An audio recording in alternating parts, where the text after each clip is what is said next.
All right, so let's get into it today. We're talking about something I think we've all come up against at some point.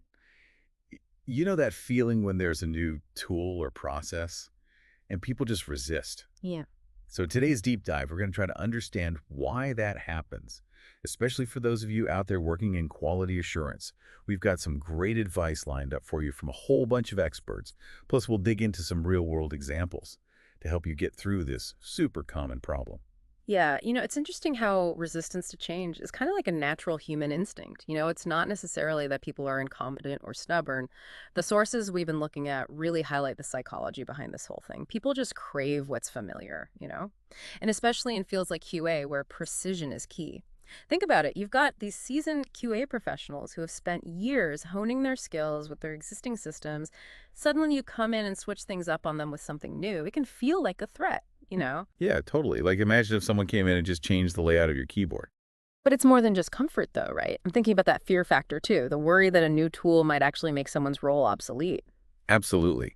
Several of the sources we've looked at point to job security as like a major concern when new tech comes into the picture. I think it's super crucial to approach those fears with empathy, not dismissal. In fact, one source even suggested that you should proactively frame the new tool as a way to enhance human expertise, not replace it.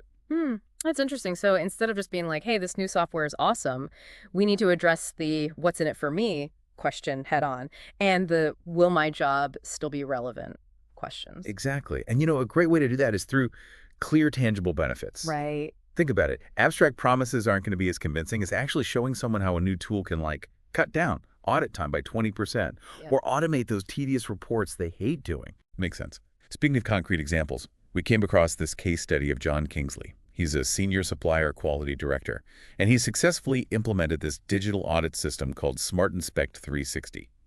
Before we get into the nitty-gritty, though, can you tell us a bit about what Smart Inspect 360 actually is? Sure, it's basically a software platform that streamlines that whole audit process.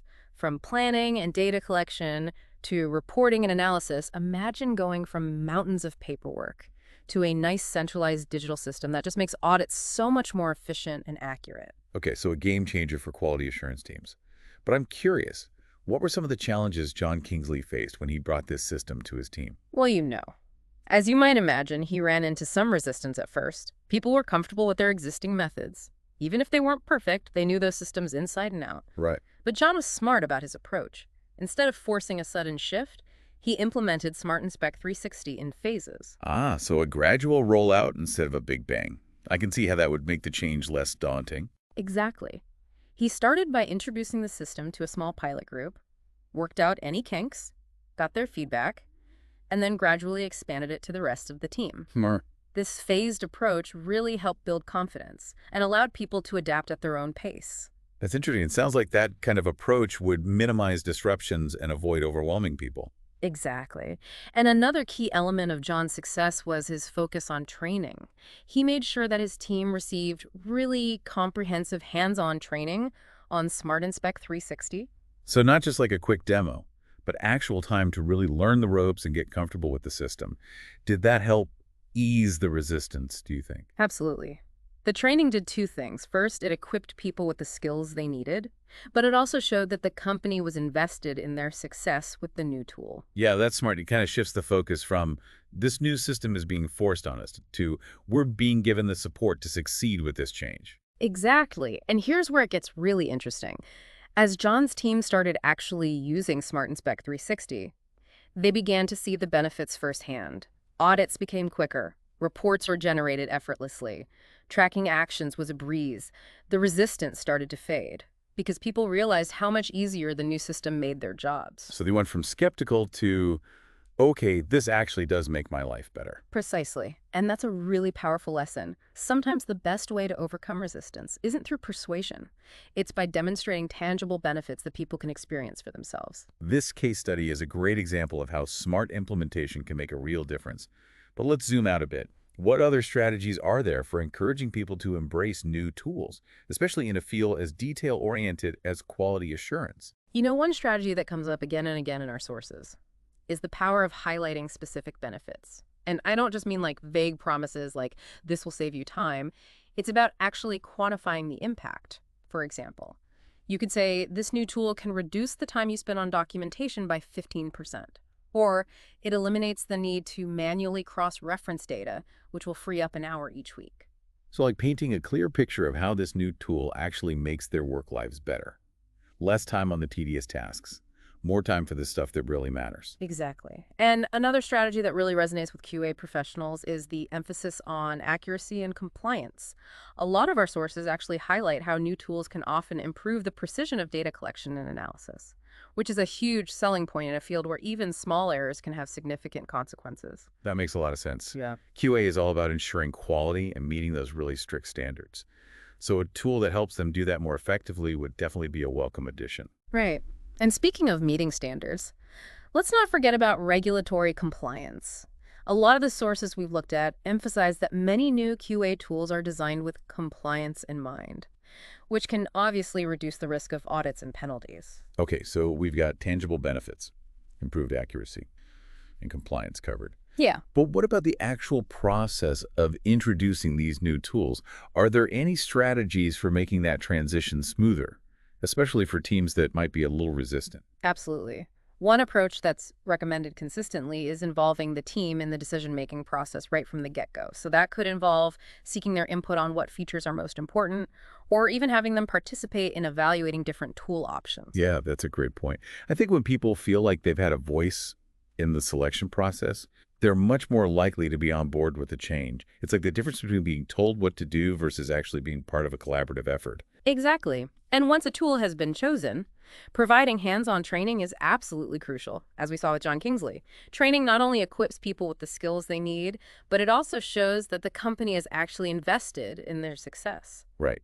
It sends the message that it's not just about implementing a new system, but about actually empowering people to use it effectively. Exactly. And another really powerful strategy is gathering feedback throughout the implementation process. So regularly checking in with your team, seeing how they're adapting, addressing any concerns, and making adjustments as needed. That can go a long way in fostering a sense of ownership and buy-in. So it's not a set it and forget it kind of deal. Mhm. It's about that ongoing communication, making sure people feel heard and supported. Exactly. And don't underestimate the power of recognizing and rewarding those early adopters. Celebrating those who embrace the new tool can actually create this positive ripple effect and motivate others to follow suit. It's like that saying, catch someone doing something right. It's a great way to reinforce those positive behaviors and encourage others to get on board. Right. And here's another interesting point that came up in several sources. The way leaders themselves use the new tool can actually have a huge impact on adoption rates.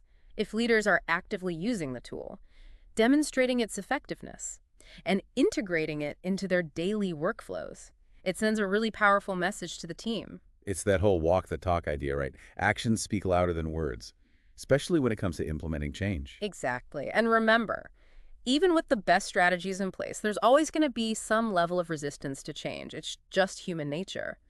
But by understanding the psychology behind resistance, addressing concerns proactively, and providing the right support, you can significantly increase your chances of successful adoption. This has been incredibly insightful. We've covered so much ground, from the psychology of resistance to practical strategies for encouraging adoption. I feel like I've got this whole toolkit of ideas now. Yeah, and remember the key is to tailor these strategies to your specific team and context. What works for one team might not work for another. True. It's not a one-size-fits-all approach, but the underlying principles remain the same: empathy, clear communication, and demonstrable benefits. But before we send our listeners off into the world to conquer those change-resistant colleagues, Ah, I see that mischievous glint in your eye. You're about to leave them with a challenge, aren't you? you know me too well. All right, dear listeners, we've covered a lot of ground today, but there's one final question we want you to ponder. As you're thinking about the new tools or processes being introduced in your own work, what's one small step you can take, today even, to address potential resistance? It doesn't have to be a grand gesture or anything. Maybe it's having a conversation with a team member who seems a bit hesitant, or putting together a quick visual. Something that highlights one of those key benefits we talked about. That's a great idea. It's about taking those insights we've uncovered and actually putting them into action. Remember, change is a journey, not a destination. And there will be bumps along the way. But with the right approach and a bit of perseverance, you can navigate those challenges and help your team adapt and thrive. Couldn't have said it better myself. So we've explored the depth of resistance to new tools, uncovered some practical strategies, and hopefully sparked some ideas for you to take back to your own work. Yeah, it's been fascinating to really unpack this topic. Sometimes taking a deep dive into these seemingly simple concepts reveals a whole new layer of understanding. Absolutely. But for now, we'll have to leave it there. Until next time, stay curious and keep those brains engaged. Who knows what fascinating topics we'll dive into next?